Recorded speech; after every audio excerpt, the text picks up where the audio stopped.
Oh, Kevin is doing it. We're gonna try to open. All right. We're getting close. Is that me now? Yes. Good conference, will now be recorded. Hi, good evening, everybody.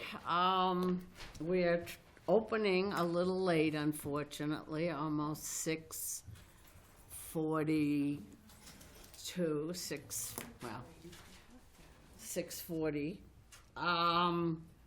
The Board of Health meeting for January 8th, 2025. And our first appointment is for 6:30. These are hearings, correct, Andrea? And our first hearing is with Darius Karpinski, doing business as Cold Spring Discount Liquors, 8 Park Street. And this is appealing tobacco violation of 12/14/24.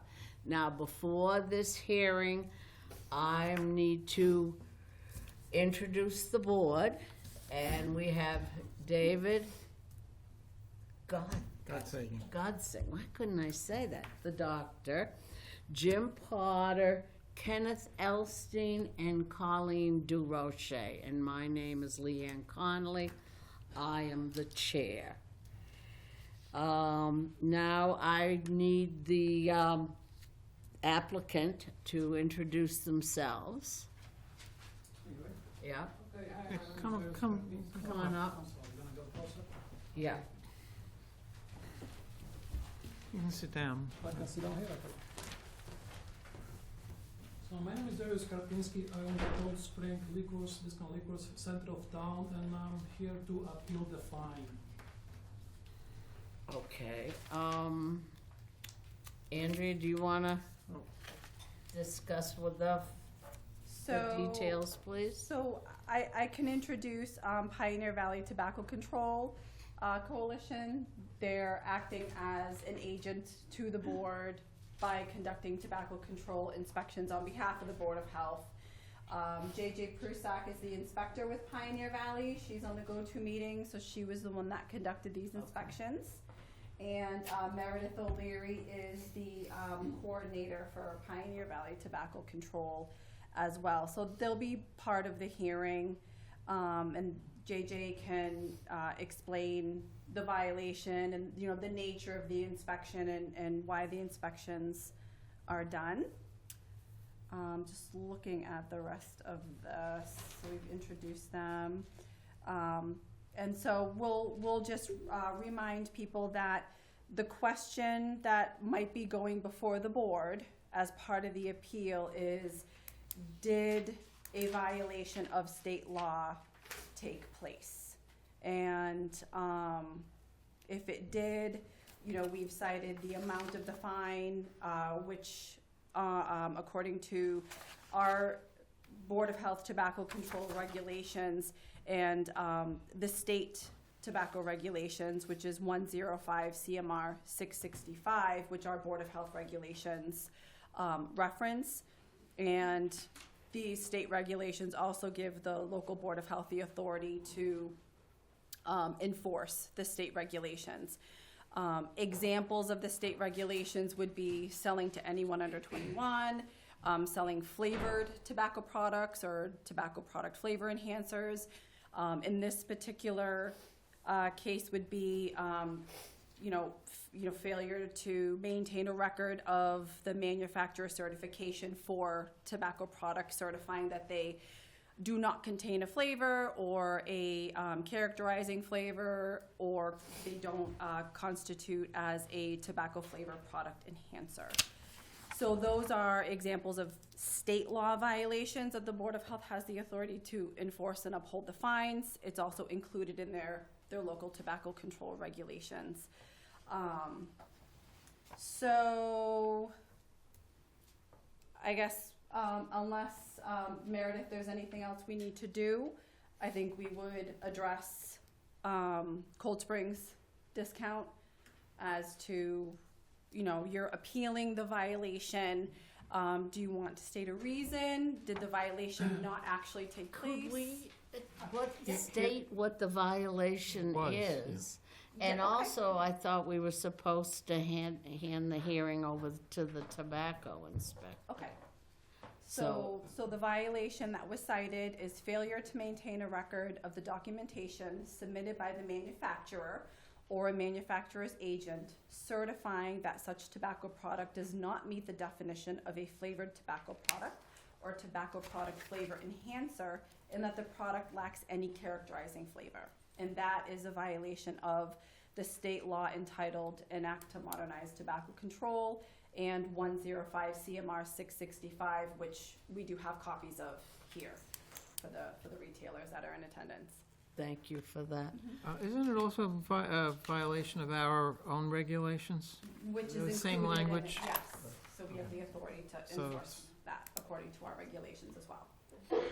So our next step would be to hear from the tobacco inspector. Okay. And I'm reading off the sheet. Yes, I'm not that's what we're gonna familiar go with by, this yes. process, nor do I want to be. Maureen? So, good evening, Belchertown Board of Health and Andrea. For some reason, JJ's having audio problems right now, so she's gonna try to, she just logged off and she's gonna try to log back in. So if you'd like to take testimony from the permitted merchant first while she tries to figure that out, that would be appreciated, and if not, I can speak for JJ. Okay, Mr. Karpinski, would you like to address the board? Sure, absolutely. So every other month we have somebody doing a compliance check with my store. What kind of tobacco product I sell, what kind of alcohol I sell, it's constantly. Few years ago I have an underage sting, right? The young kid came in and tried to buy a tobacco, and I suspect him that he was trying to sell to the underage kids, and I called the police, and of course I got in trouble because I got accused of holding, minor in a store hostage when he was working for a state. I wasn't aware of it, right? And then again, so recently I got the lady, she came from the tobacco control, asked me for a different signs, what different product I sell. I told her I do not sell menthol tobacco. I sell everything which is legal through my supplier. And she asked me about the leather, if I have a leather which state they're not a menthol cigarettes, like a Marlboro. I don't know if you guys are smokers or not, but the Marlboro is legal to sell in state of Massachusetts. And I said, yeah, I don't have a leather, I wasn't aware of it. So she gave me a pamphlet like this, I should have information, documentation about the cigarettes do not contain the menthol. I was, okay, fine. And so in the meantime, I contact my rep, right? And then just before after the Christmas, I got the letter. I was failed to maintain the record documentation submitted by the manufacturer, which they never give us or nothing. So when I talked to the person, she told me, like, if you guys ask for it, we will give you the letters. The tobacco doesn't contain menthol. So she sent me all the emails, and I start printing those emails. As you can see it, this is a part of it.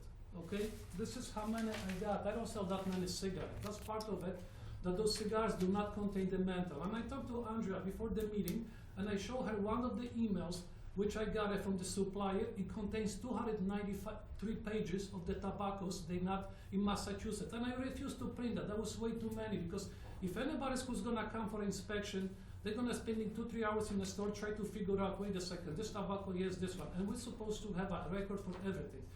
I can have a record, but if I'm not aware of something, penalize me $1,000. I don't think that's fair, because we don't break any law. I have to know what the law is before I'm gonna break it.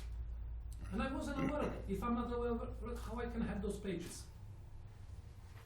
And that's the problem I have, because again, even the signage right now, I'm afraid if the sign's gonna fall off, somebody's gonna read the sign, am I gonna get another $1,000 fine?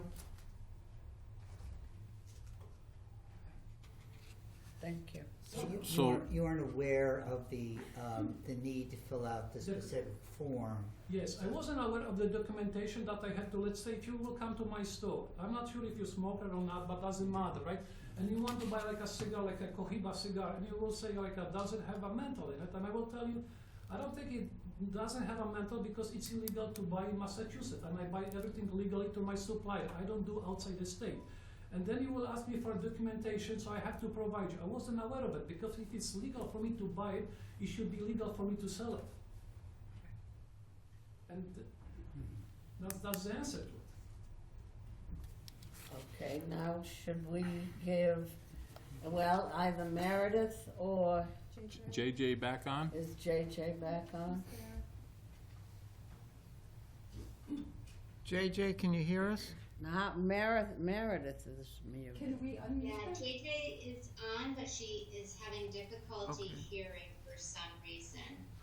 So I'm sorry about that. She's trying to troubleshoot it. I can tell you on 12/14/2024 at 3:41, JJ went to Cold Spring to do an inspection, education and inspection. And the store was in compliance at that time with all of the regulations, with the exception of having the manufacturer letters, for which she noted and let Angela, excuse me, yeah, Andrea. Andrea. Andrea. Andrea know at that time.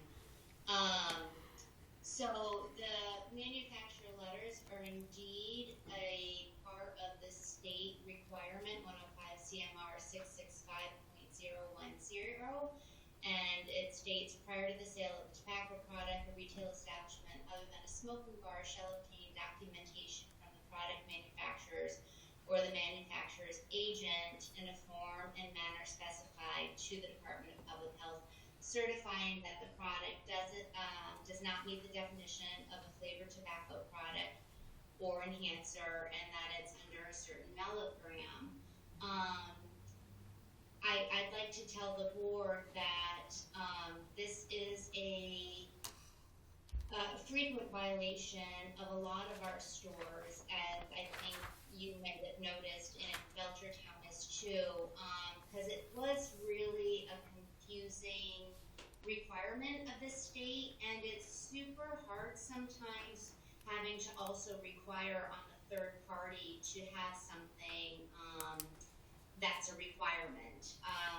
We also see that there's misfiling of these manufacturer letters, or when we're there, clerks don't even know of the letters, or they're hidden somewhere.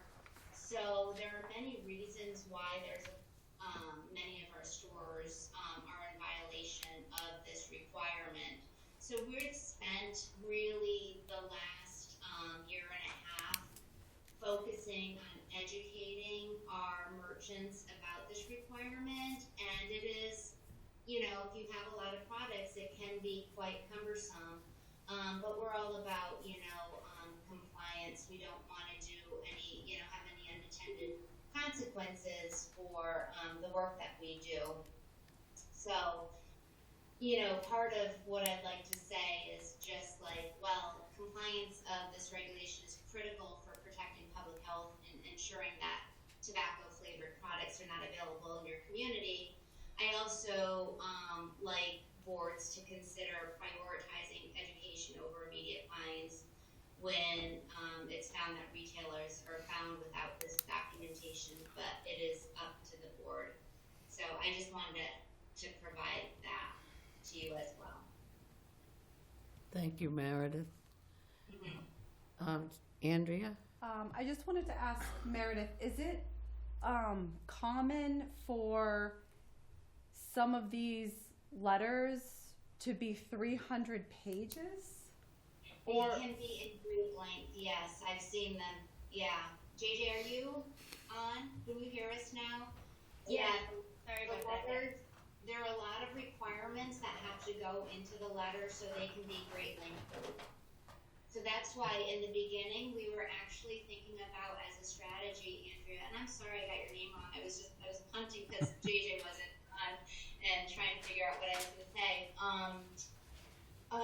We, in the beginning, as a strategy for the PVTC, were thinking about maybe it made sense as part of the permit requirement to have local merchants submit them with their application. And we did that in Northampton one year, and the document learned that they can be great, lengthy.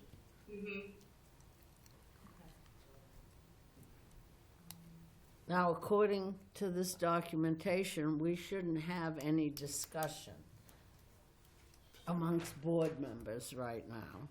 And we should just close the hearing, make a motion to close the hearing? Don't make a motion, you close the hearing, and then you have a discussion. Well, I need a motion to close the hearing, Oh. correct? Oh, I'm sorry, yes, I thought you meant. All right, let's see if anybody else wants to speak on this. Well, It is according public to hearing. this, it says after these two people talk, Oh, okay. unless, those listening should not comment Oh, okay. unless there is a clarify a misstatement of facts. So this board is just gathering the information, Information, testimony correct. from your retailer, testimony from Pioneer Valley Tobacco Control, and when done, you'll close this, and then you'll open up the next hearing for the next retailer, No, right? no, Or well, do we have can we have discussion, because we have multiple people here, can we have discussion about all of this after all of the hearings? Or should the discussion take place after each individual? Because everybody is here for the same thing, the same. So, are you asking me, Andrea? Yes. Okay, so you should have the discussion, because you've opened this hearing, you should have the discussion now. Okay. Otherwise, we will have to make a motion to, continue the hearing after the fact. all right, so I need a motion to close this hearing. Which you made. I did not make. Oh, I thought you You made are it. gonna make. I was it. gonna need a second it. motion. All right, I move that we close this particular hearing. Is there a I'll second? second that. Okay, all in favor? Aye. All right, now we can discuss, move to take the matter under, here's our options. We can move to affirm or dismiss the penalty. Well, we can well, you skipped one. We may now entertain discussion now that we've Among the closed members it. of the board. Right. Okay. I have a question for, Andrea, didn't you present the regulations to all 10 of our licensees at some point earlier in the year? Yes. I mean, if Could you're you- gonna could you be go over discussing, that? I can. So you, Go they over that have as seen the regulations? Yes, so a couple of documentation that all tobacco retailers have received. One is from the Commonwealth of Massachusetts dated January 4th, 2021. And that is a document explaining these manufacturer letters that are required to be made available on site for all of their tobacco products, certifying that they don't violate the tobacco flavor ban and don't have any distinguishing flavor characterizations, and it lists what is required in that certification letter that needs to be kept on site and made available. So that was dated January 4th to all tobacco retailers in Massachusetts. I just want to kind of put the setting during that time. This was kind of during the pandemic, so it was a stressful time, 2019 to 2021. A lot of information surrounding COVID was going out at the same time.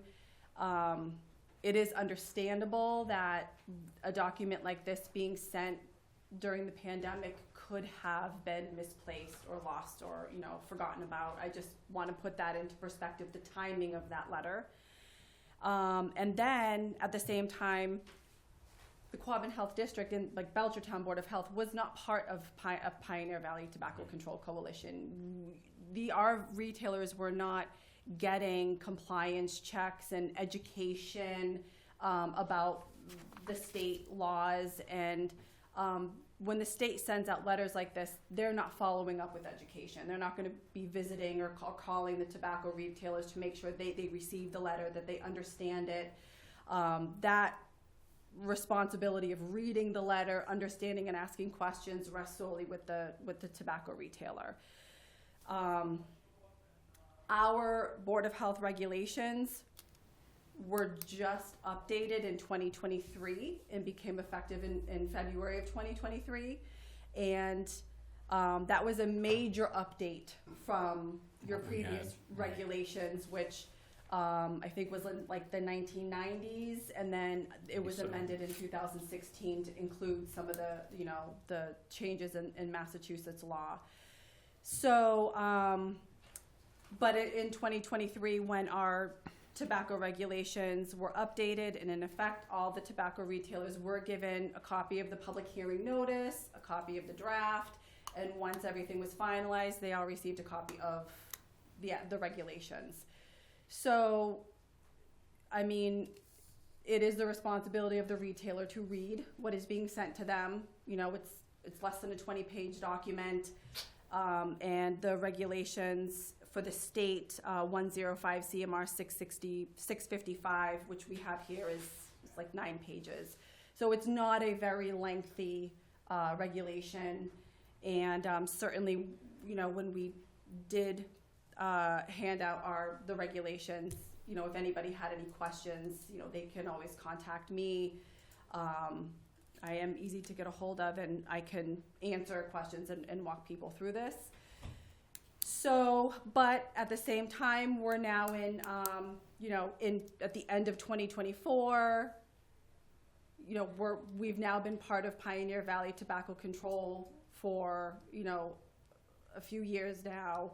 And when I had asked JJ if this had been cited in previous compliance checks, 'cause I believe they've had at least 3 compliance checks by now, this was something that was not looked at. It was not asked as part of the inspection.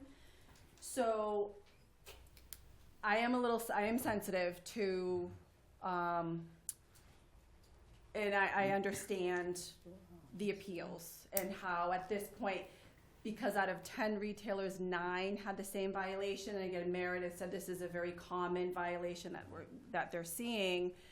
I think this is a really good opportunity for education and reminding retailers of the importance of documentation that you receive from the state and you receive from the Board of Health. Read it, please read, because we don't want questions being asked after you receive a notice that you have a violation. You know, we're more than happy to answer questions, but you know, the expectation is you're going to be reading these documents, and if you have questions that you'll reach out to us, and we're more than happy to answer questions and walk you through it.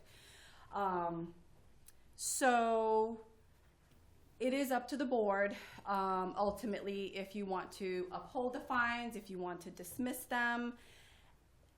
As your agent to the board, when I receive notice from Pioneer Valley, it's not my decision to waive a fine or to say, no, it's okay, you know, we don't have to fine because of, you know, whatever reason. If I get a call from the retailer, it's up to this board. So I still have to go through and write the order, you know, write what the violation was, and then if they want to appeal it, they have 7 days from the day they receive the letter, and they can go before the board, like we have some here today. They have done. Right, and it would be up to the board to Okay, listen to the thank you. testimony and decide if they want to appeal And it. we can use this as an education experience. Yes, and that's, you know, Which I personally, you know, would feel comfortable with, but I guess I need to ask the Can I board. make a comment or a Yes, question? please do, Jeff. You said this is the 3rd inspection, and it was just brought up this last time. I believe so. Yeah, Is there, I mean, why was it overlooked then? And was it something that's just, I mean, why was it overlooked 3 times and all of a sudden everyone's getting caught by it? I don't know, JJ, can you answer that? Yeah, Meredith has her hands Yeah. up. Hi, do you mind if I answer that? Sure. Yeah. So this requirement by the state was really tricky. It was actually overlooked when they rolled out the new model regulations a few years back. It was overlooked. None of the coordinators, the TCOs, even knew this regulation existed when it was written in 2019 and effective 2020. So because of this confusion, the state guided us to spend the next couple of years, just kind of informing and education. It was a really big ask. The manufacturers didn't even have them readily available, and it wasn't we use a program called Post, where we do our inspection, and it goes right through what we're looking for when we're doing our inspection and education. And it wasn't even part of the inspection until this recent year. Wow. So that's why it wasn't part of the inspections prior to. And now the state is saying, okay, we spend a lot of time, let's continue with education, but let's at least make it part of the inspection. And this was just it's like an MSDS sheet where it's just kept in the back in like a file cabinet? It's nothing that has to be Yeah. posted because it's so big? No, they wouldn't post them, Yeah. And So it's- which is also tricky, because then if the, if it's in an office in a locked room, the sales clerk might not know Have that access they're to there, it. that they even exist. So that's what we've really been honing in on, like, okay, what are the reasons why our stores don't have them now? How can we help educate them? What else can we do to make sure that they're compliant?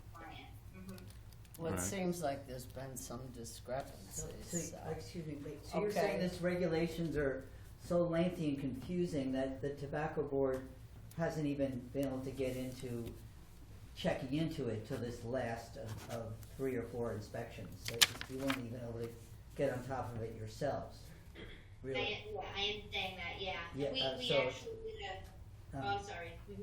So that's my question, I'm just sort of, I guess, reinforcing what you said. You're reiterating what she Yeah, said. okay. Yeah. Okay. And we sent a letter out to every permitted merchant, about 6 or 8 months ago, just reinforcing that this is a requirement, and outlined the requirement, and let them know that we would be checking it. If they had questions, to please call us. So yes, it's been very confusing. So you did send a letter out to the Belchertown merchants about these manufacturer letters about 6 to 8 months ago? As long as it was before the new fiscal year, Andrea. Okay. So, yeah. But it was, because we knew they- but it was while we were part of the Pioneer Valley, so, okay. Okay, so I mean, ample notification has been sent, so I think not knowing about it, if you don't know about it, it may be because you didn't read the documentation that you were sent. Or with the letters sent certified. I mean, Yeah, not I all mean- mail gets delivered. Right, Well, but it's Right. coming from multiple avenues, Right. but still, it's still fairly new, and it was Yes. overlooked by Pioneer Valley when they were doing their education, compliance checks. but all the regulations are there, they're required to know the law. They are. We happen to be helping them learn about the law by writing letters, but whether they got the letter and read it or not is not really the question. The question is, was there a violation? And we're hearing there was at least a technical violation in this case. Plus, you could print out 35 pages and only you printed out 30. Is that a violation? So I guess I'm kind of getting the feeling in the room. Does anyone on the board want to make a motion regarding Well, I want this to, matter? I want You to still speak, I want want to to speak, I want to discuss? speak. Yeah, Okay, go ahead, Ken. All right, so we have, I don't know the count, but it's probably like 20 different tobacco-related regulations. And to me, they have different levels of seriousness, which may all have the same technical penalties, but they're different levels. I mean, to me, the most serious thing would be selling tobacco to a person who's underage. Whether you know it or not, everybody knows that. And that, I think, is a very serious violation. Another, I'm planning to editorialize if I Okay, may. well, let's all I sit will back. not do this for each of the 4 Thank hearings. The violation on selling flavored tobacco, nicotine products, is really important because it's much more popular with underage people, and we know it slips through the cracks. The majority of people who get addicted to nicotine, it happens before they're of legal age to buy These it. violations aren't Excuse for me. selling to a minor, though. I'm just I clarifying. know that, and I'm making the point that this does not seem as serious to me. And then if you go down the list, you should have the records from the manufacturers. That's even more important than being able to produce it or having whomever you have in the office. So this is kind of like the bottom of the list, in my opinion, of importance. And educating is really important too, and we can use this as an opportunity. But that doesn't mean that when the next time an inspection takes place, that we should just dismiss it because somebody says they didn't read the paperwork. You have lawyers, you have accountants, you're running serious businesses, and it's their job to let you know what the law is. I mean, this isn't relevant to this particular case, but we got a letter today from Andrea that somebody from the state tax office confiscated nicotine products in one of our vendors, and I'm not going to name who it is, because I'm not sure it's a public record, but they didn't pay their taxes. I mean, I pay my taxes. I've run businesses. I paid my taxes. I knew what the law Okay. was. Thank you, So, Ken. I don't know. No, just a second. I think these people have to learn how to run their businesses, and that includes knowing what the rules are. Are you done I am. editorializing? Yes, I Thank you am. very much. That's why we have to get the tax certifications every year. Does anyone on the board want to make a motion, or is there further discussion regarding this matter? I'll make a motion to dismiss the penalty for Cold Spring Discount Liquors. Okay, is there a second? Second. Is there discussion on the motion? Yeah. I'd like to amend that being a first-time violation. We'll dismiss it for first time. Oh, as the reasoning. Yeah. I want to ask a question, because, and that is, does anybody think this would be a bad precedent? I mean, I certainly wouldn't do that if it was, say, selling to a 14-year-old. That I'm- isn't on the table for It this. is, but we're talking about enforcing state law and our regulations. We're in the middle of a motion. And I'm commenting on the motion, if I may. And it depends on what the violation is. I intend to support the motion as it is, but I don't think we should I'm concerned about setting a bad precedent. And May I comment on your comment, or is that out of order? No, go ahead. Is that okay? Hey, I'll make it short. Our goal, our mandate is to protect the health of the citizens of Belchertown. And I don't think in any way this is a direct threat to the citizens of Belchertown. This is a matter of confusing paperwork. And so I'd like to serve this as a message to the business owners to look over these sometimes confusing,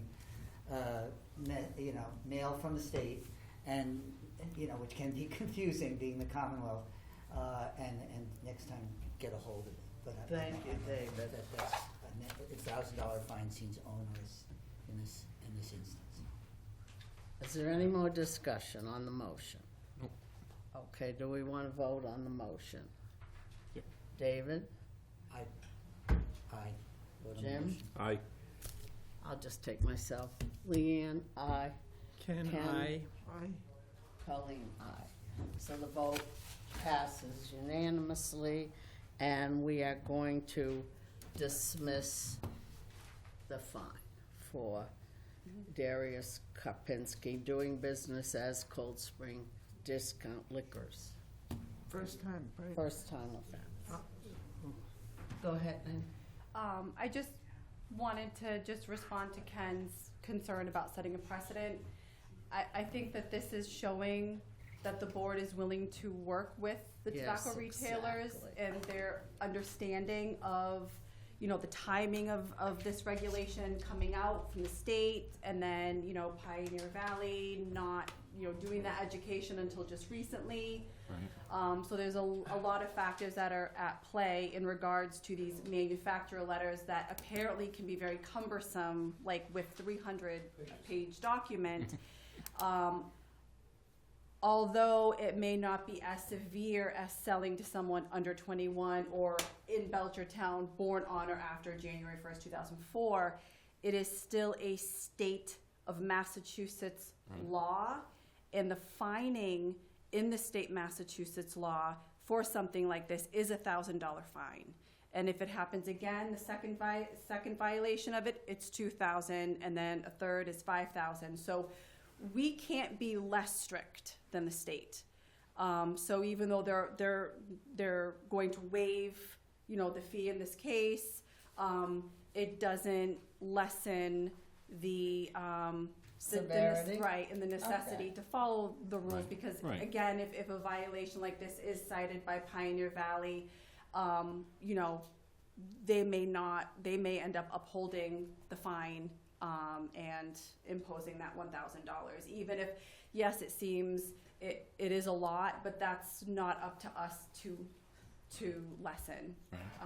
We can be more strict, but we can't be less strict than the state. So it is what it is for the fine, and this requirement to have the paperwork for all of your tobacco products certifying that they're not flavors.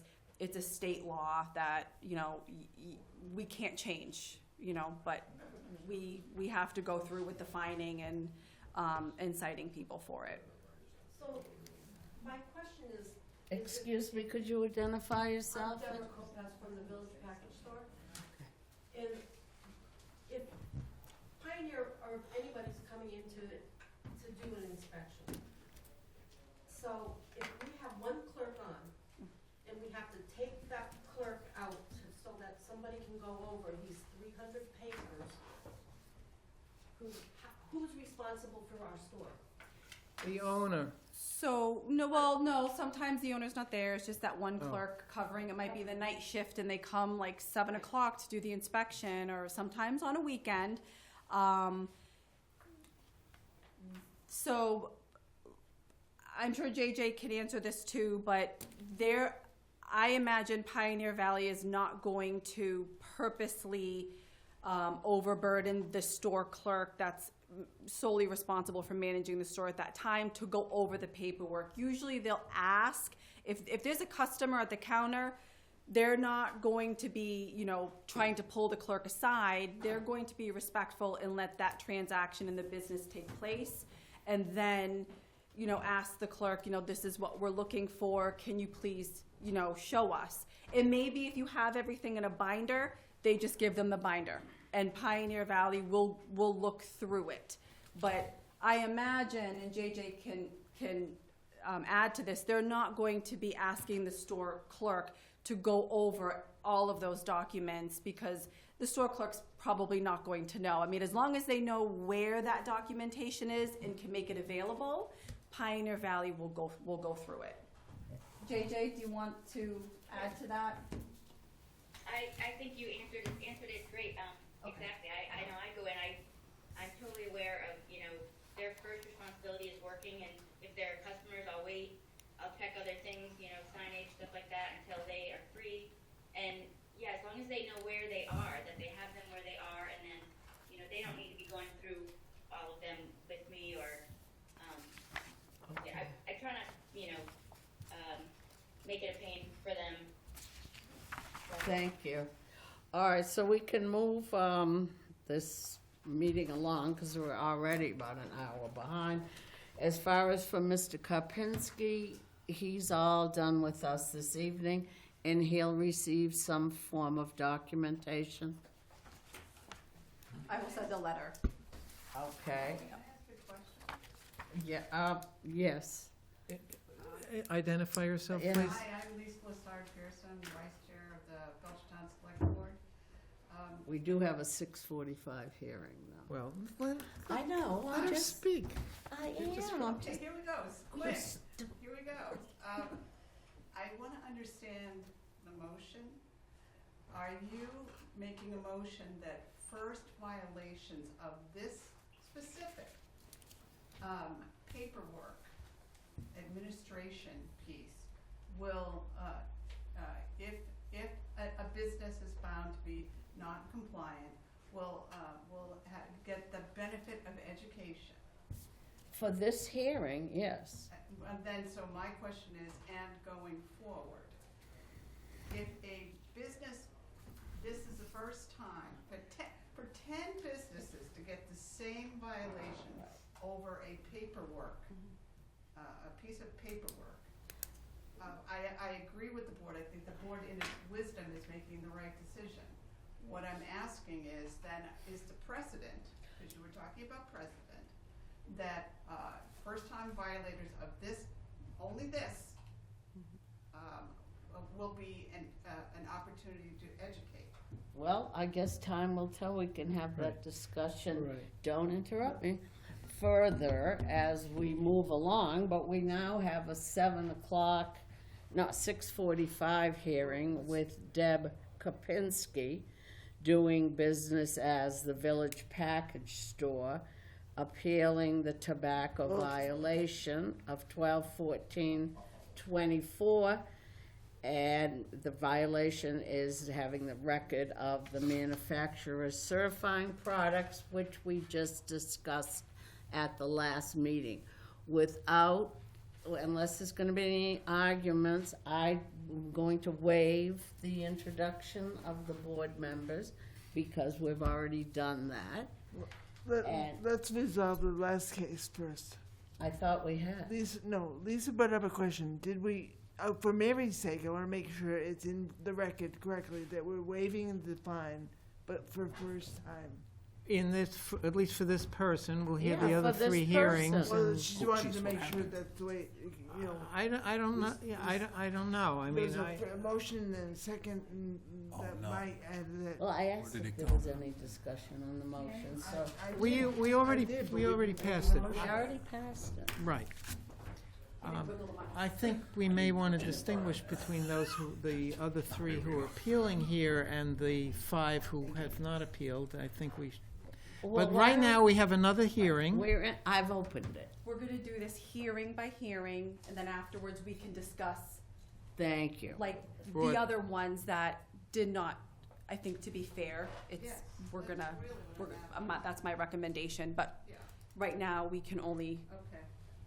deal with what Thank we have. everybody for chairing this meeting with me. So, okay, let's move this along if we're all in agreement. Now we have the 6:45 violation for the Village Package Store. Is somebody here for that? Would you like to introduce yourself, please? I'm Samantha Hahi. I'm a resident of Belchertown and manager of the Village Package Store. Would you like to talk to the board and then we can have JJ talk? Is that okay with JJ? All right, go ahead, please. We recently received a letter indicating that our store did not have proper documentation for our compliance check on Saturday, December 14th. I was not at the store and I was not informed about the visit at the time. As a manager, I'm always available to be at the store. I live minutes away, being a resident of Belchertown. I am appealing this submission because previously the town of Belchertown, Quabbin District Health, and the state have conducted checks, and they said that we have had all documentation. The state introduced this regulation in 2021, and then the town initiated enforcement in 2023. However, this is the first compliance check that they have done in asking for this information, and I was not there to comply with it. As a longstanding business owner of Belchertown, I strive the important relationship with the Board of Health and the town, and my family's business has been in operation for over 30 years, and we prioritize compliance. I am committed to collaborating with the town to uphold our community's integrity. Okay, thank you. Now, the inspector is, JJ is gonna speak. Hi, so, I missed how the first, hearing went because of my technical difficulties, but, for the package store, I was there around 4:30 on 12/14, and just, the clerk that was working didn't, know of or know where the letters were, so I left paperwork, the letter that went out in 2021, and then another, similar, like, just summary of what it is, and, left that info so that the next time I go, they will have it. I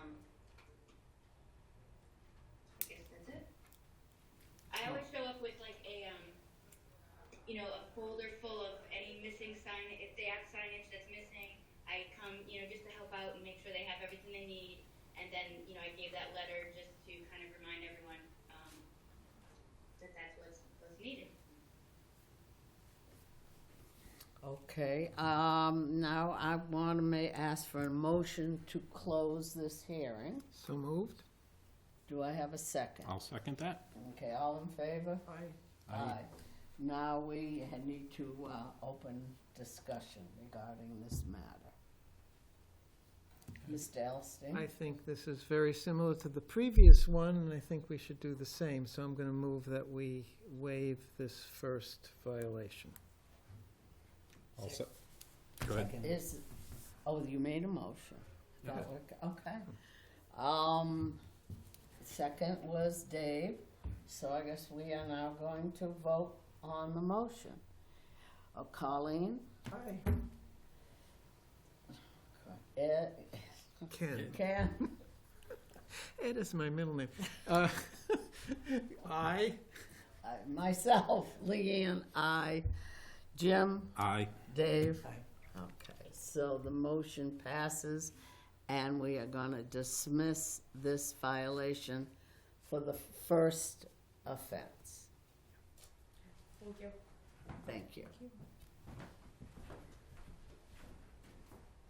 Now we have a 7 o'clock hearing with Gio Grigi doing business at 122 Federal Street, Sunoco, appealing the tobacco violation of 12/14/24, and the violation was for failure to have the record of manufacture certifying products. I am going to again waive board introductions, and I guess is Mr. Griage? Was somebody here from Sunoco? Sunoco? He said he was going to Oh, he's got his hand go up? remotely. Is he here? I don't know. No. I don't see him. Is anybody from the Sunoco on the call?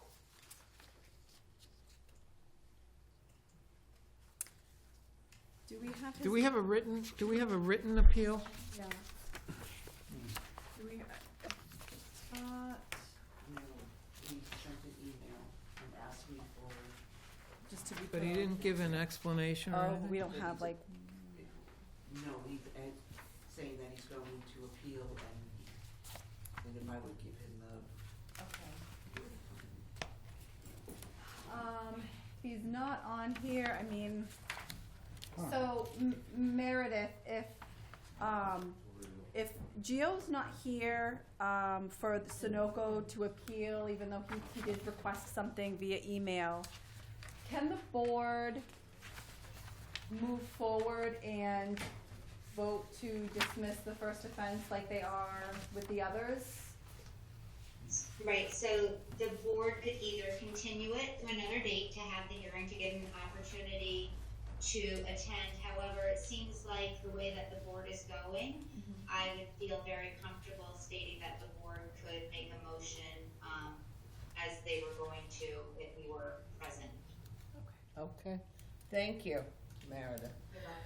Well, since Mr. Griage, or however you pronounce the last name, from the Sunoco station at 122 Federal Street is not present, I was wondering if we'd like to close this hearing. I need a motion. So moved. Seconded. All in favor? Okay. Aye. Aye. Aye. Now we'll discuss it. Is there any discussion Yes. regarding this, Yes. Ken? Yes, I mean, we have made the point that we are trying to educate people. If they are not here, there is no way to educate people. Right. And I would like, is he on? no, we did have a problem. No, I understand that. I understand that. So is But- he on but not So now I- for technical I- difficulties? Possibly. I don't think we should just plain dismiss it in the same way that we did for the previous two people who took the trouble out of their day to come here. We at least had an opportunity to educate. Well- Therefore, I'm gonna move that we continue this hearing. Yes, To we were our up and next going meeting. we were up and going at 7, so he could have been here. That He was might also- have, but he's There- not here now to be Okay, discussion educated. amongst the board. That's my opinion. So I'm- there's I'm no moving that we- motion. Yeah, I'm making a motion that we continue This this. is to our discussion on next- the motion. I'm making a motion that we continue it to the next meeting. Okay. I second it. Is there discussion on this motion? I'd like to say something. I think due to the extenuating circumstances of the evening, we started the meeting late. We have had problems with our technology here. It would be reasonable. I realize your concerns, and he should be here in good faith. But there could be reasons that he couldn't make it, as you had said. So I would feel just as comfortable if we dismissed this violation also as a first offense. But Andrea, you want to add to that? Yeah, we have, this would be 1, 2, 3, 4, 5, 6, 7, 8. We have 5 other establishments that have the same violation of not having the manufacturer letters that have not put in an appeal. And I do think that, I mean, I can't vote on this, but I think it would be fair and equitable to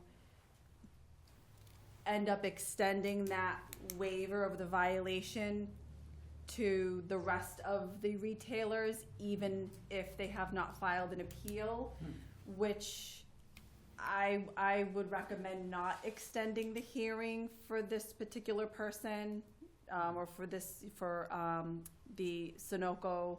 They did request one, although for whatever reason they're not here. We also have, like I said, 5 other retailers that have not put in a request for a hearing, and if this board's,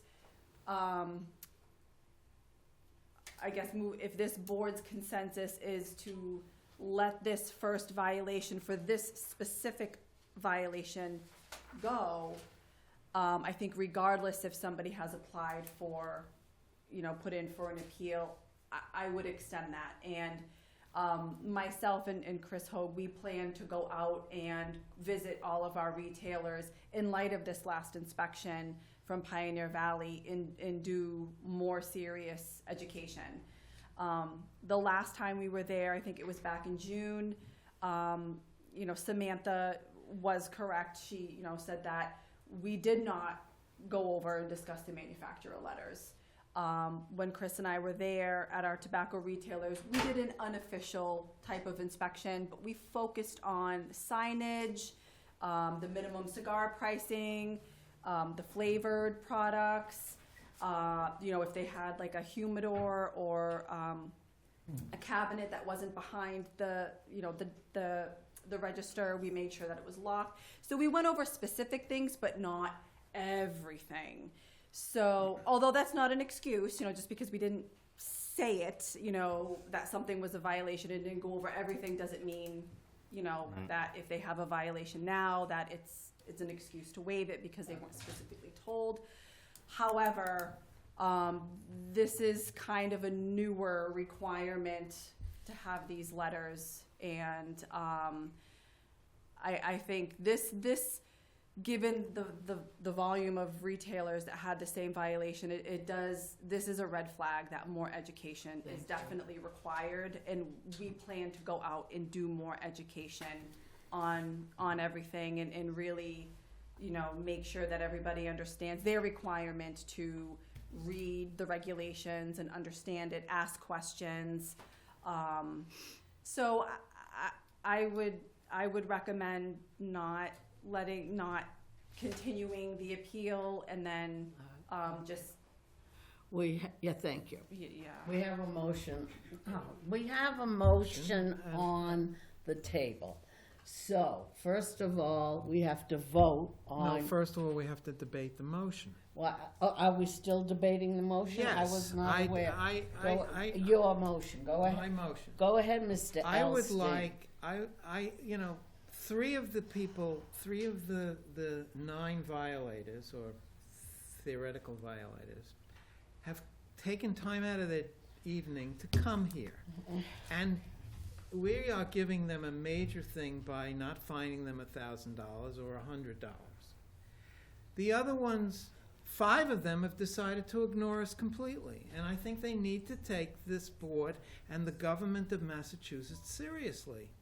Okay, Now, I'm let's- willing to vote again on each of them coming here, but I don't think we should, We're on this one right now, the 7 o'clock one, the Sunoco. So, are you done with? I moved that we postpone the discussion until next meeting. That Right, was my well, let's motion. take a vote on, Fine. on Ken's motion. Colleen? I agree. Ken? Aye. Me? No. Me, no. Dave? I agree with Ken. It sets a dangerous precedent for people to ignore Okay. violations. All right, so then, the motion passes that, we're gonna continue, Sunoco comes back next time. at our next meeting. Okay? And, All right, now we're on to our 7:15. Ash Patel, doing business as the Ye Olde Grog Shop, appealing tobacco violation of 12/14/24. And again, this is for the, not having the record of manufacture certifying products. Is Mr. Patel here? Thank you. Sit here or? Yeah, please. Yeah, wherever you feel I comfortable. think you get on television. Yeah, like many other retailers, I wasn't following, did not take it seriously. But then after talking with Andrea, I approached my 2 wholesalers and funny, they were not aware of this regulation as well. One of them had to make several calls to their owner or the supervisor. And he said, yeah, we got a folder, they're going to email me. The other wholesaler, I'm still stuck, but I'm going to approach them tomorrow again. So, yeah, we did not take it seriously, but I'm in the process of getting the paperwork. The one who said he's going to email me the regulations, he said about 50 pages. I don't know. And then my personal opinion is, if one of them has passed the check, what is it? We want to see, I want to see, what is it? How does it look like? So that I actually went with the wholesalers with the letter from the town, showed it to them, this is what exactly I'm looking for. And nobody were readily available to answer that question. Okay. So it will help, like other certification in the store. It will help us. Point of order, Yeah, go ahead, the Ms. agenda that was posted for today's meeting does not include this hearing. Yes, it is. It's the- Yes, it's the this is the 7:15 7:15. hearing. appointment. It's not the agenda that's on the website. It was amended January 6th, and Terry sent me Terry sent me that it was all set. Did you maybe print out? Oh, you're On the online. website right You're now. on the website. Is it the Board of Health website or the The town website. town website? Yeah, and it was amended January 6th in the morning. And I do have the email from Terry saying that I'm all set. So the one that we have in print says amended January 6th, and it does not include this. I have it Ash online. Patel, Ye Olde Grog Shop. All right, if I might just respond to that, I think we're likely to give him the same Yeah. that we did before, and if there's no objection from the applicant, we can go ahead and waive it, just as we did for the previous Yes, two. but don't we also need to hear from? Well, we JJ. will, but Well, I'm I'm just saying in terms of the point of order. I just wanted to make sure you were aware that there seems to be a discrepancy. So, Could we take this? Because I know you sent Leanne a thing about the new business, things that weren't on 48 hours. That was the 7:30 appointment, and she has that to read. I have before that. Could we the- just read that? Could she just read that to add him in as a formality, just in case, so he doesn't Okay, have to- as chair, because we have a potential conflict with the posting of the agenda, I just want to read on this appointment, the owner, Ash Patel, doing business as Yield Grog Shop, the address Appeal, it isn't, says I appeal. know, I'm looking for the address of that. It's on the But, inside. was not on the agenda due to, unknown reasons, and we will allow Mr. Patel to present his appeal regarding a tobacco violation regulation from December 14th, 2024, due to a time-sensitive matter. Now, I'm losing where we stand in this Well, he's- discussion. We went ahead and you can rule the objection out of order. We could agree, we could finish the thing and do the same as we did. for the JJ, others. is there Yes, anything I I there? want to hear from JJ, yeah. Thank you, Ken, Yes, for, you're welcome. JJ would like to hear from you, please. Anything to add? I stopped at Old Yield Grog. Yes. On December 14th at about 2:30. Again, I go in with, all the supplies, I double check all their signs, their permits, and I bring the stuff to, if I'm missing anything, to give that to them. And I think, looking to see if I think they had all their signed. The only thing I left there was, copies of the letters that had gone out about manufacturer's letters. As a reminder, just let them know so they have them next time that I stop. Okay, thank you. Now I need a motion to close the public hearing. So moved. Seconded. Okay, vote on the motion. Aye. Aye. Aye. Discussion on the motion. I move that we. Can you I speak? move that we give the same waiver as a first violation that we had for the previous two, in the previous two hearings. I second that. Okay, now we need to vote on the motion. Colleen? Aye. Mr. Patel was here regardless of whether it was posted. He's here. That's the, Well, Ken? aye. Myself, Leanne, aye. Jim? Aye. Aye. Dave? Okay, the motion passes unanimously, and the violation is dismissed for the first offense.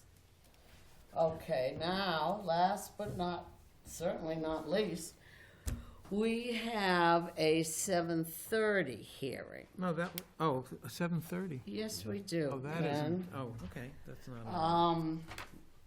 Our next appointment at 7:30 is with, this again is not on the agenda, Mr. Siddiqui, owner of the Diamond Food Mart, 1066 Federal Street, and this is not on the agenda due, excuse me, to time-sensitive business. The board will allow Mr. Siddiqui to present his appeal regarding a tobacco regulation violation from an inspection on December 14th, 2024. Now, is Mr. Siddiqui present? Thank you. That one really Would you isn't. like to, pardon? That really isn't on here. Yeah, No, we know it it's isn't. not. No, We're, but we're adding it. Yeah, that's, okay, would you like to address the board? That time after the inspection, I wasn't there, so I have all the paperwork, documentation, all the stuff you get through the distributor, all the documents, letters required from the state, I have all the information. Okay, thank you. And also, this stuff you get through the distributor, Pardon? stuff you get from the distributor, all the cigar and tobacco, is legit. So anything is not allowed to sell in the Massachusetts, we can't get through the distributor. So we have all the invoices, all the paperwork in the record. And Okay, now we need to hear from the tobacco inspector, JJ, please. Okay, so I stopped at, and this is, Dwight Station Mini Mart, correct? Right. Yes. Right, 1066 Federal Street, okay. So I was there on, oh, hold on, I think I pulled up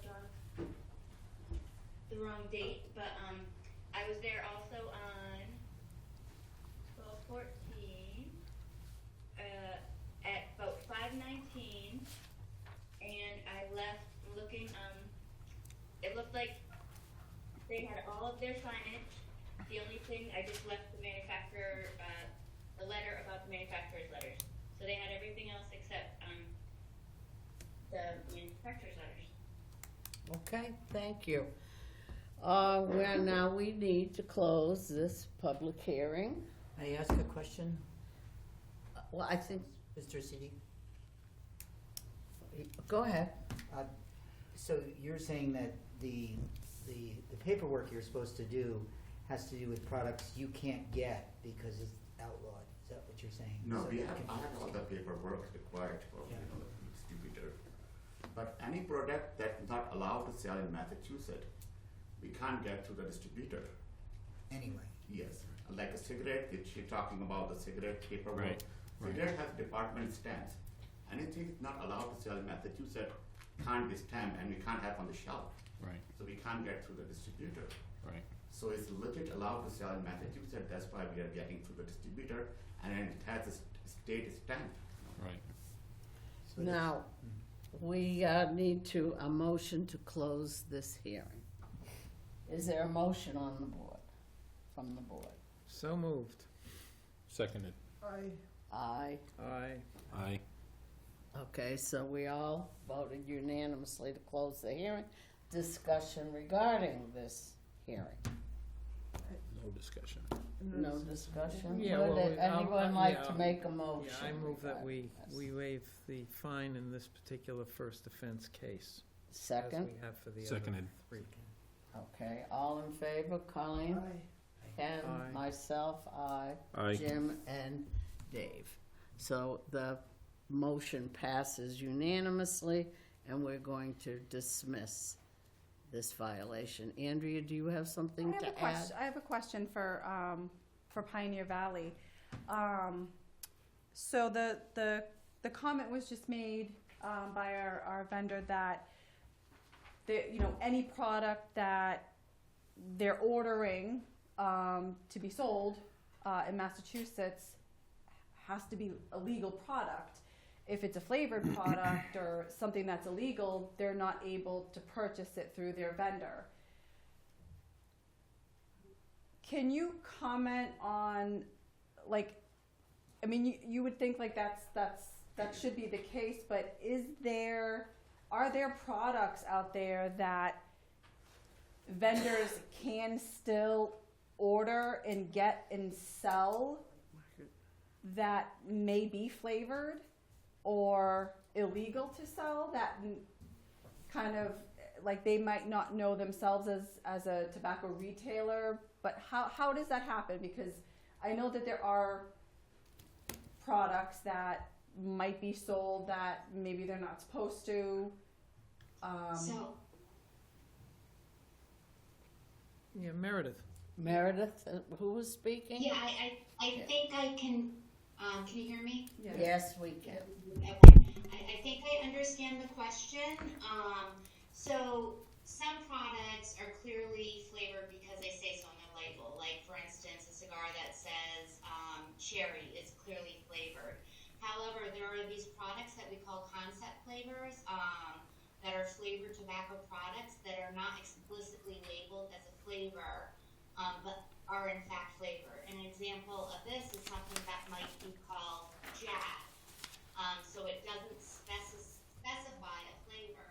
So Andrea, either you or your team or the PVTC TCOs going out there don't know if jazz is flavored or not. So those manufacturer letters, if they're carrying a product, they need to have these manufacturer letters stating that it indeed is not a flavor or a flavor enhancer. So thank you.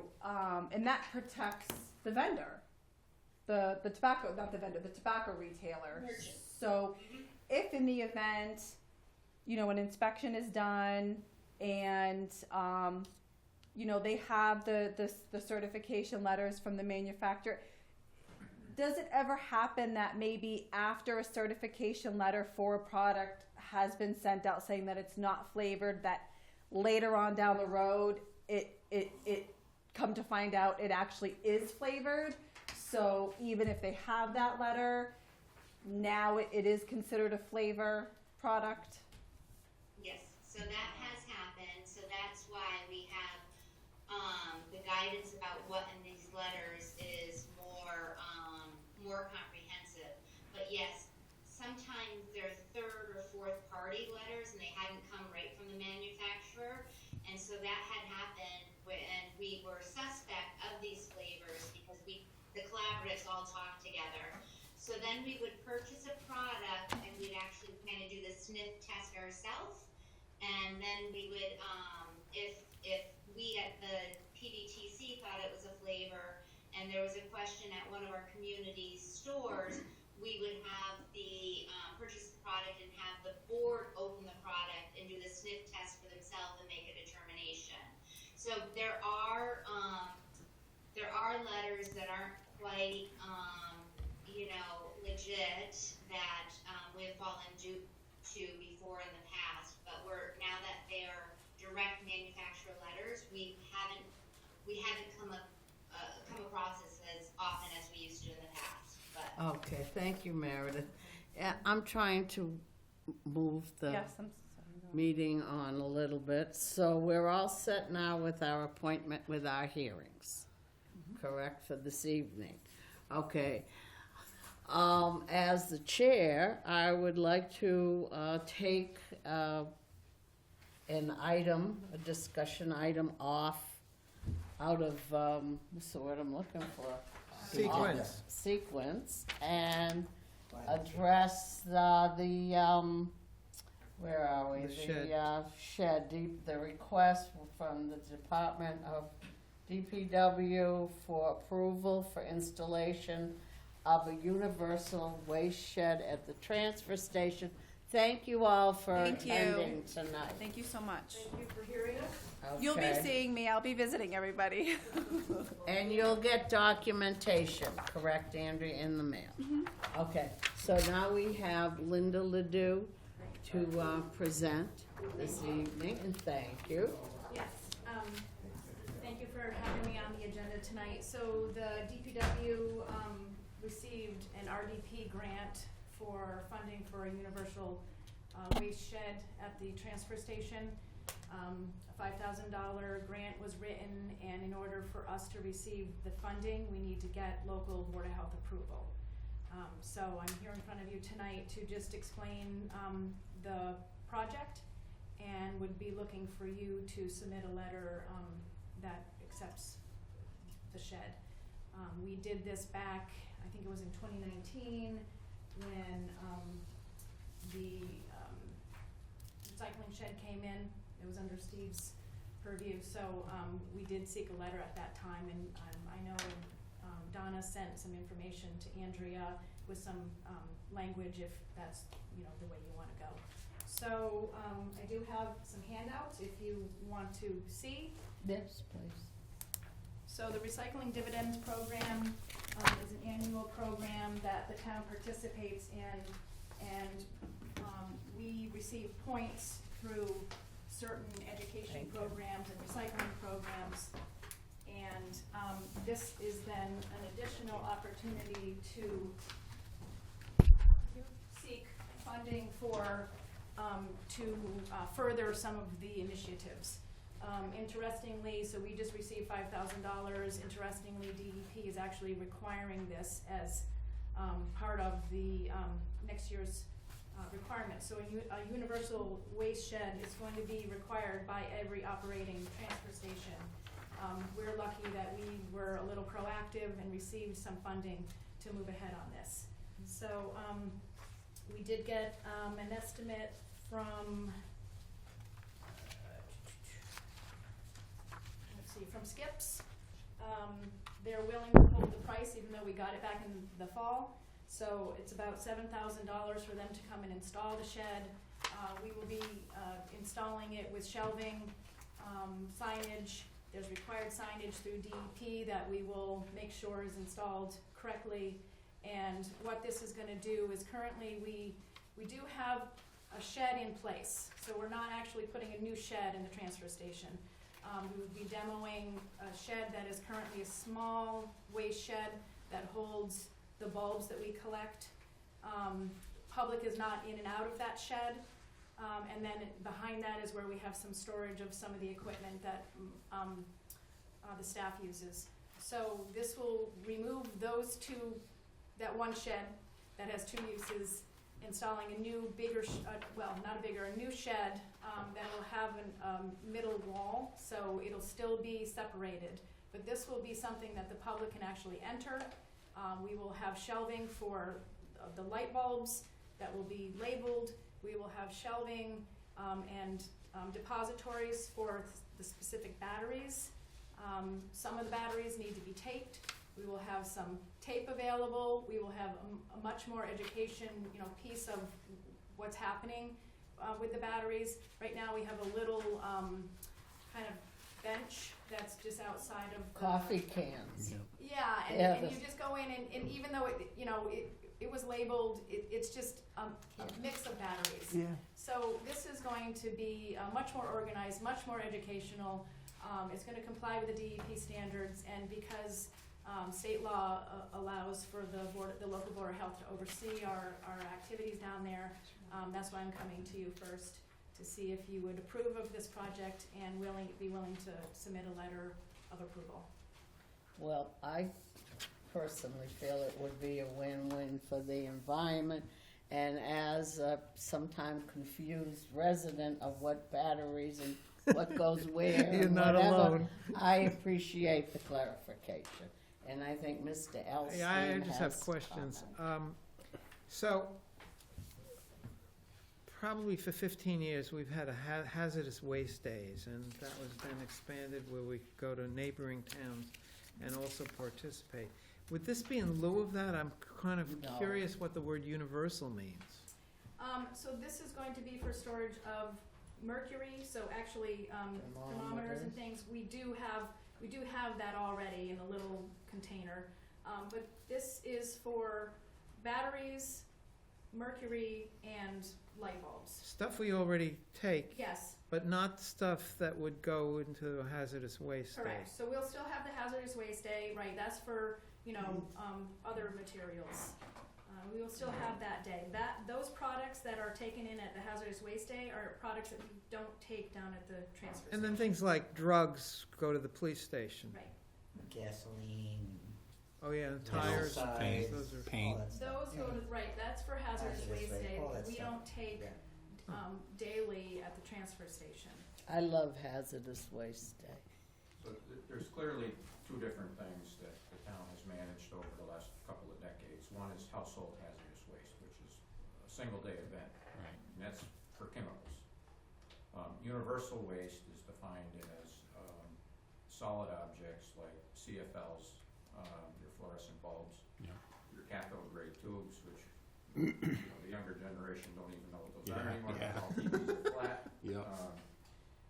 Your mercury products, which even thermometers nowadays, Thermometers, smoke you know, detectors. they're things of the past. Smoke detectors, oftentimes they Oh, have, smoked it? Yep. and batteries, most batteries. So what's important here is that Linda and the DPW are currently collecting those items. What's lacking is a proper storage organization Right. and educational component to it.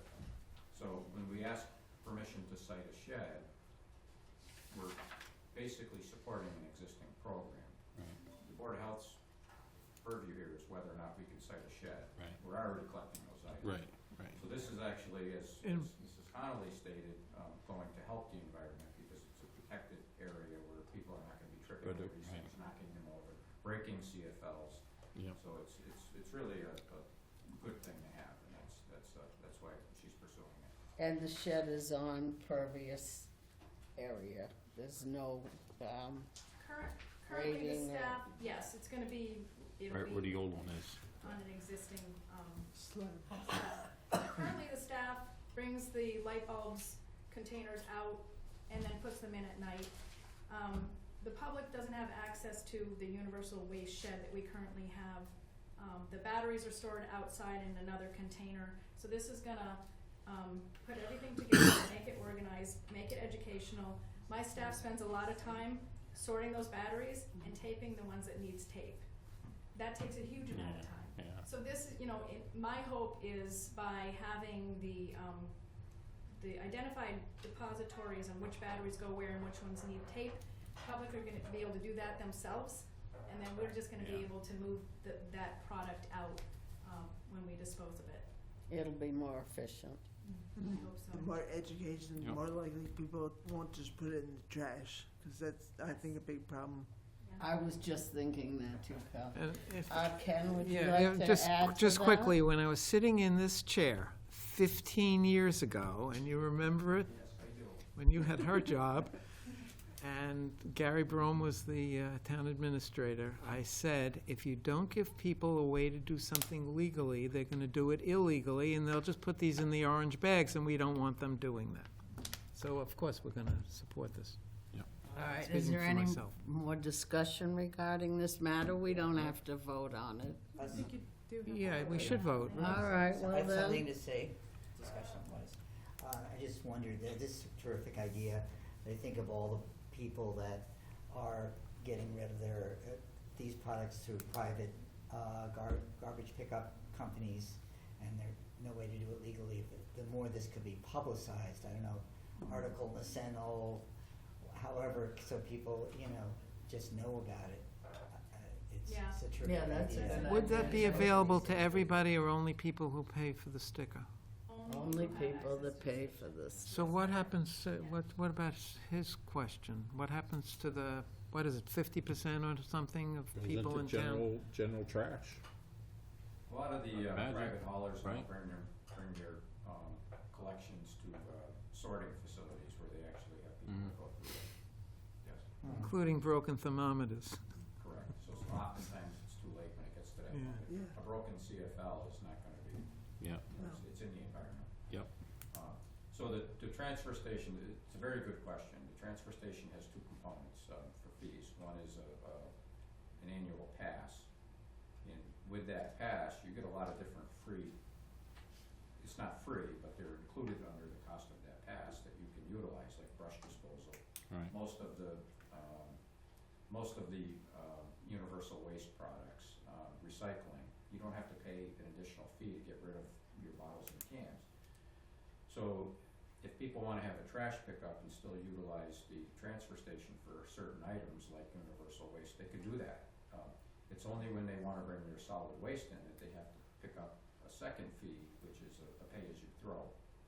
So something that they bring in that's gonna be shipped for processing either at a landfill or a combustion facility, you have to pay for that.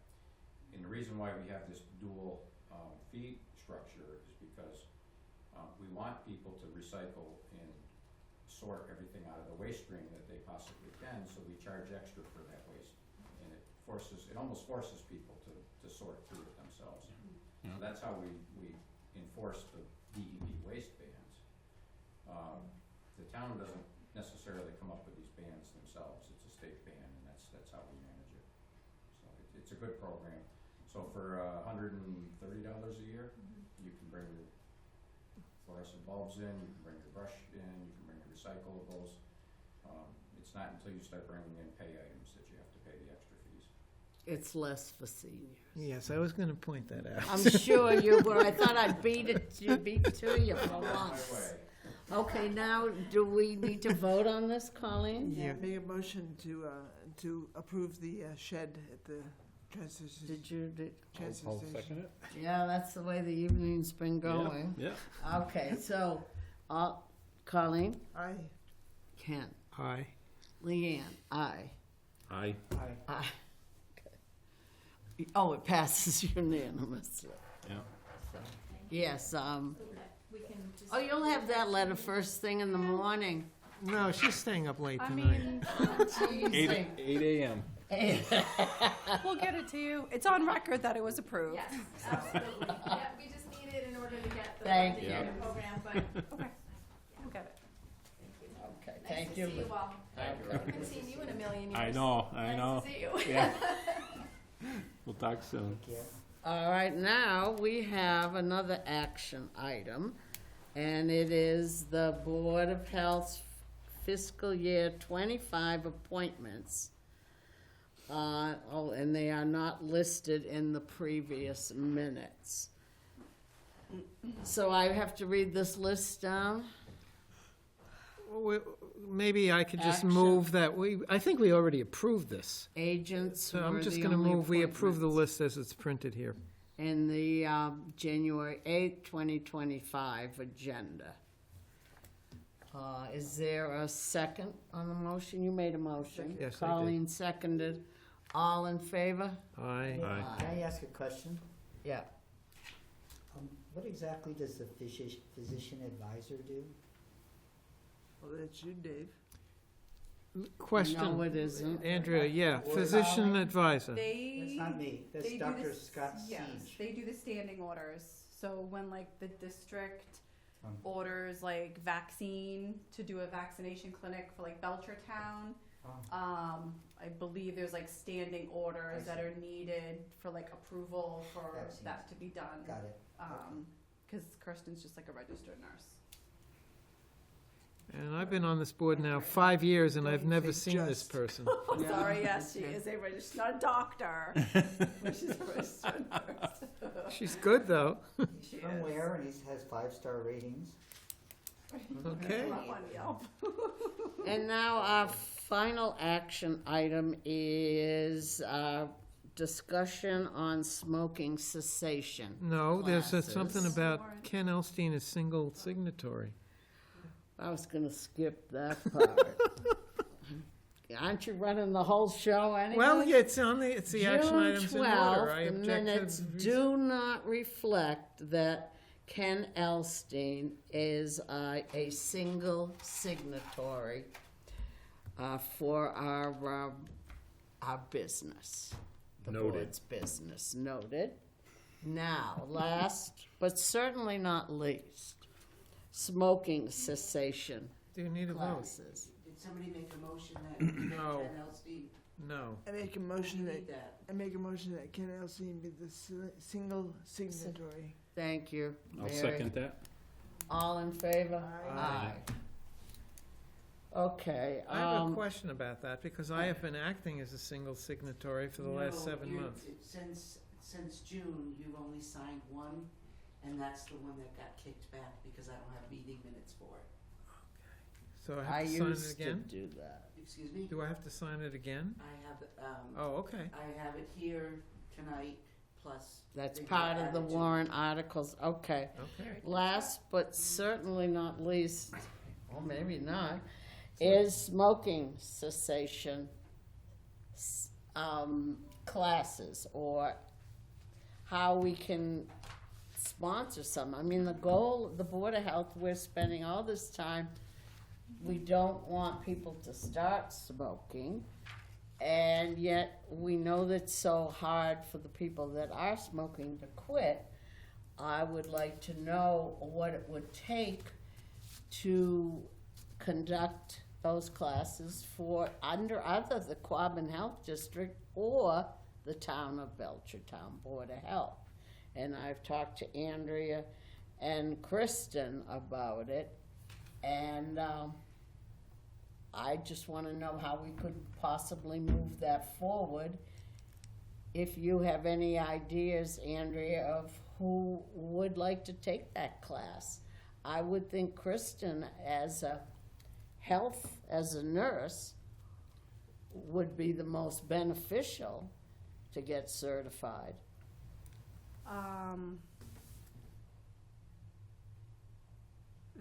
You know, it's not a requirement that, as a public health nurse, that she do these classes. Right. It would be no different than doing, being like a recovery coach for those suffering from any like opioid addiction. If that was something that the board wanted to provide, for her to be certified to be like a recovery coach, that's more one-on-one training with individuals. Same thing with like conducting AA classes for those wanting to recover for alcoholism, or smoking cessation classes for nicotine addiction, which we know is harder to quit than heroin. Or doing a recovery coach for substance use addiction for like the opioids, including like heroin, everything. That's not something that typically the Board of Health would be hosting or having its staff certified to do that. We have done that. When we had a tobacco agent, we had to do it. So who did those talk about that, yeah. classes? I don't really know at this point. That was 5 years ago. Okay.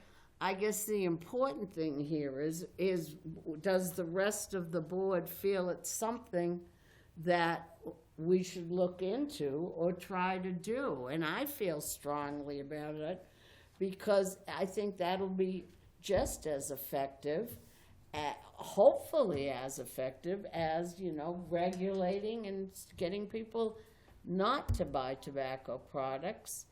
And it just, to me, makes common sense that, these type of classes could be, or educational seminars.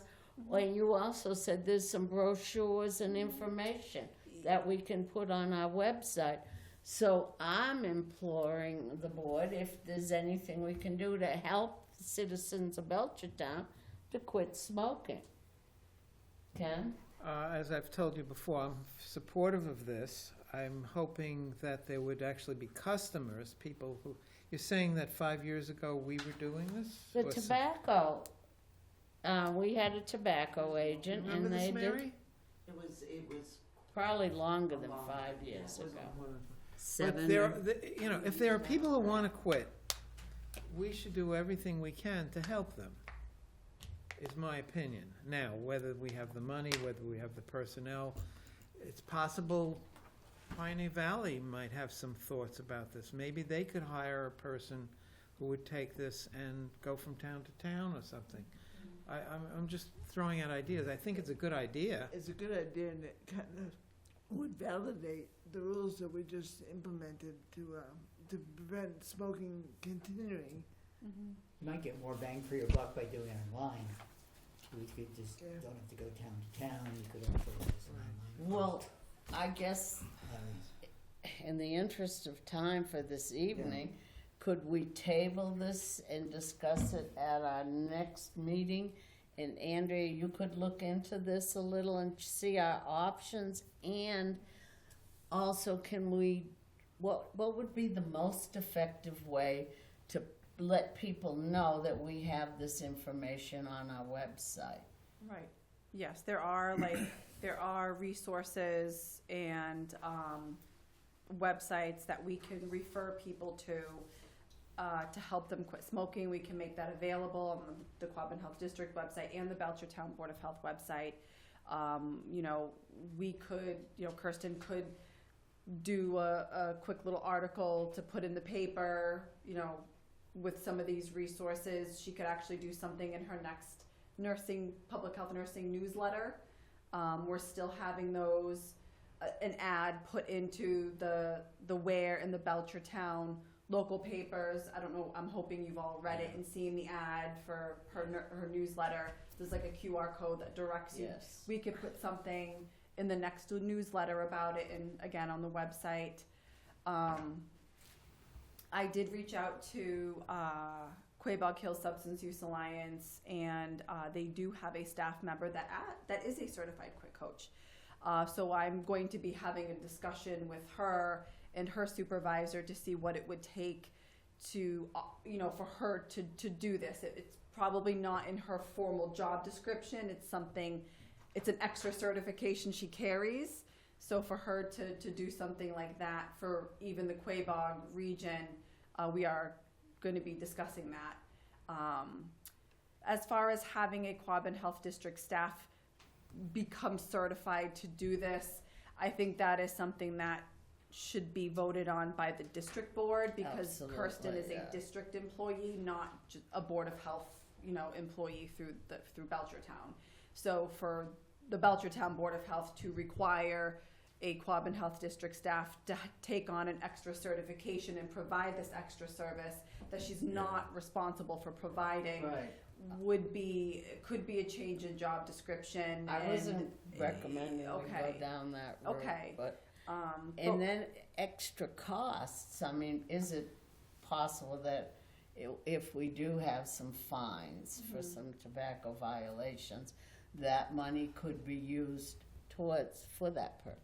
Yeah, we'd have to talk to Jill, someone in the accounting office. Right, to see but if I mean, it That money it goes to makes the, sense. it makes a lot of sense. I think the money goes to the town though, I not don't. to us. Yeah, I thought I brought it up before, and I thought it was a no. But we can certainly ask Okay. to see. And we 'cause could go before town meeting and get them to agree. I bet you You they know, would. the fines that Anything we to collect vote for against the these town government that violations, you or get. sales to a Yeah. minor, could go to help with Yeah. those extra resources. But there are some options. There's certainly readily available resources that we can direct people to help quit smoking right now, and we can put it on our website and get that rolling. But as far as having classes available, Or that's information at hand. That's still at least. something I'm Okay. looking to work out, but Thank you. it seems like it's possible. There are also options. I mean, I'm a patient at Valley Medical Group, and they have half a dozen staff people whose jobs seem to relate to this kind of drug control, tobacco, not the conventional medical stuff, like, you have a fever or something. And so a lot of people can get this under their medical plans, I believe. Is that correct, Dave? Or, it's probably not children so much. Yeah, I was not familiar with it. I know that I'd be surprised, actually, because a lot of these, like nutrition, we lost our nutritionists years ago because they weren't getting paid for nutrition groups and stuff. But you can see a nutritionist with a referral. But I don't know about these classes, to tell the truth. Or at least Well, I think one-on-one, or some kind of Some do appropriate. and some Yeah. don't. I Yeah. know. But that is something we can encourage people Yeah, to talk to sure. their doctor. It'd be interesting too, like Dave brought up, if it could be done online. Yeah. It may not be, maybe it has to be face to face. I think they can offer Zoom, but I can check. Thank you. Yeah. Now, our last item is we have warrants and bills to be signed. I can. That's just this one right here. Okay. All right, thank you.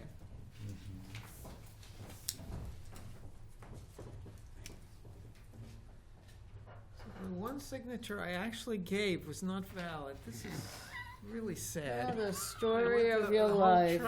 I should get reimbursed for the gas. There's just this one to sign? Is that all we need to sign, Mary? Okay, Andrea? I just have a question for the board, just Okay. for my own clarification. So Oh, it yeah. seems like it's in regards to this particular tobacco violation for the manufacturer products. We did have somebody that requested an appeal, but for whatever reason they didn't show up tonight, and you wanted to table it because you feel it's important that they show up to appeal this. In the letter and in the regulation, when they receive that order, for the violation and the fine, they have 7 days from the date that they receive that letter to appeal it.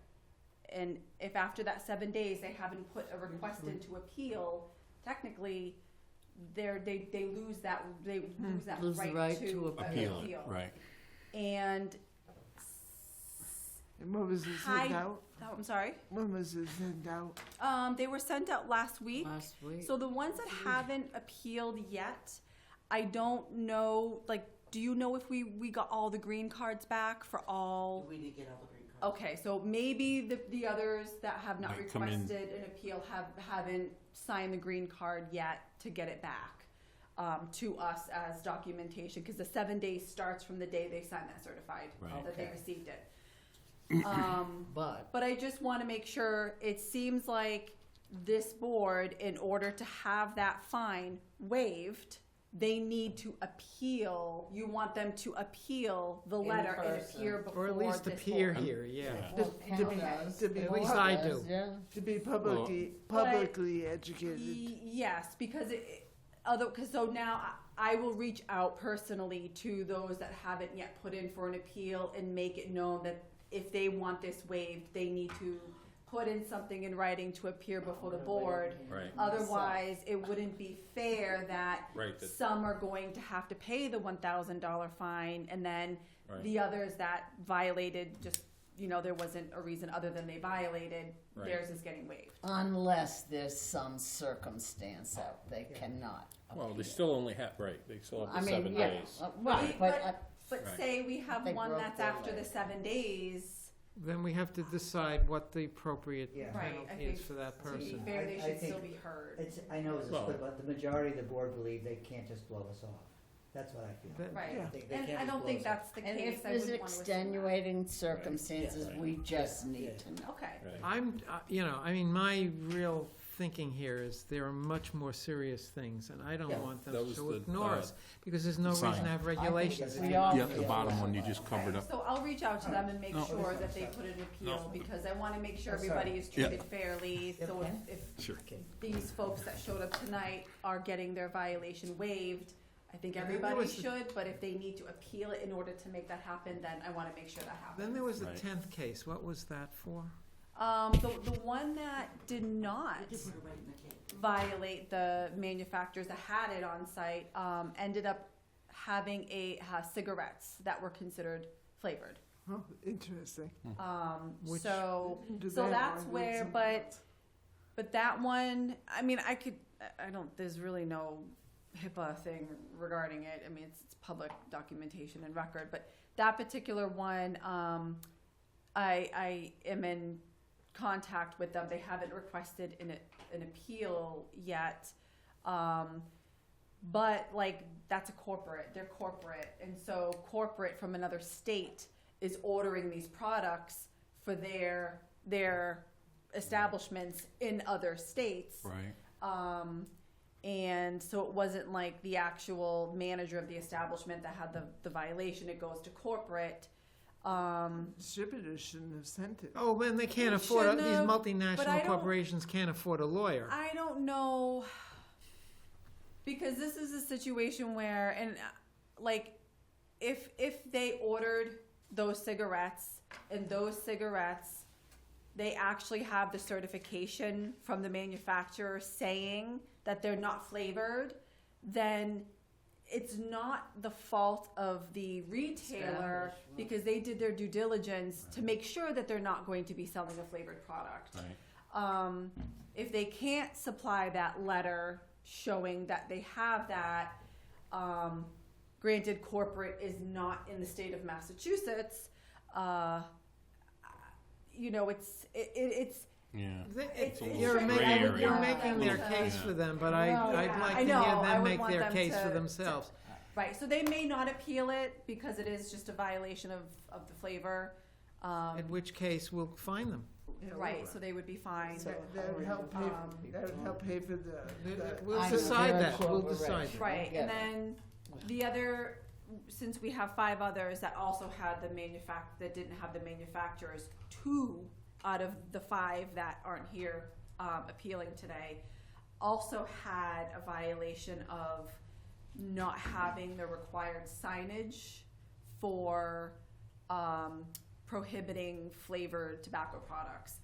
And Pioneer Valley, including me and Chris, went to all of our establishments and personally handed everybody the packet. So they received 2 packets. Everybody received 2 packets full of the required signage. They were instructed how to post it. Back in June or July, when me and Chris went out to do those unofficial checks, we looked to make sure everybody had the signage, and if someone didn't have a sign up, we said, here you go. We made sure they put it up so we could know everybody was okay, and they wouldn't get fined for that. But now, like 6 months later, Pioneer Valley goes out. 2 of the establishments didn't have the sign. The sign could have been knocked down. Anything could have happened. In a lot of these places, there's so many signs, not just for tobacco, but for alcohol and the different stands and stuff. So it could have been blocked, and maybe they didn't see it. I don't know. But not having the sign, it's a little bit different than not having the manufacturer letters when they were personally handed the packet of the signs on multiple occasions and specifically educated on site. And like these, they can appeal. But if they- that's also Which they didn't. $1,000 fine. Right. It's a state law. Those That's three right. are a little different. When I joined the board, Right. and I had trouble getting online to do the quiz about the ethics. Heaven forbid. It's a $10,000 fine. I would have been fine if I didn't take that stupid test. Not stupid, it's an education process. Well, I was educated, then I couldn't figure it out, and I reached a guy in Boston who was pretty nasty, like, oh, what do you mean you couldn't? No, I never had this trouble with anybody. Aren't I you a had to high go school in and do it graduate, Tom? in person, in the town hall. I did it on a computer in the town hall, and this nice person helped me, so I wouldn't get fined $10,000. So because Ken roped me into volunteering to be on the board of health, I could end up paying, which is more than someone who gets caught drunk driving. Well, gets think fined. that I was gonna pay the $10,000. $10,000. You could have paid We could have half. split it Well, maybe at 5 the, ways. $10,000. Okay, I'd like to possibly Oh, get no. a motion to So adjourn I just this wanna meeting. understand. So you're gonna go back to the ones who did not appeal? And yes, I'm going to make sure that they put in And an of appeal. those, 3 of them sound like they won't be automatic waivers. Possibly, but we'll that's up to this discuss board. that. We'll That's up to the discuss board. that. Yeah. All right, I would like to ask for a motion to adjourn for tonight's Don't do it, meeting. make her stay late. Well, I can see some haven't eaten people dinner, are guys. tired. I want to go home. I make a motion. I that we second it. adjourn. Okay, all in favor? Aye. Aye. Aye. Okay, the Good work, motion guys. passes. Good night, Save 'em everybody. well. And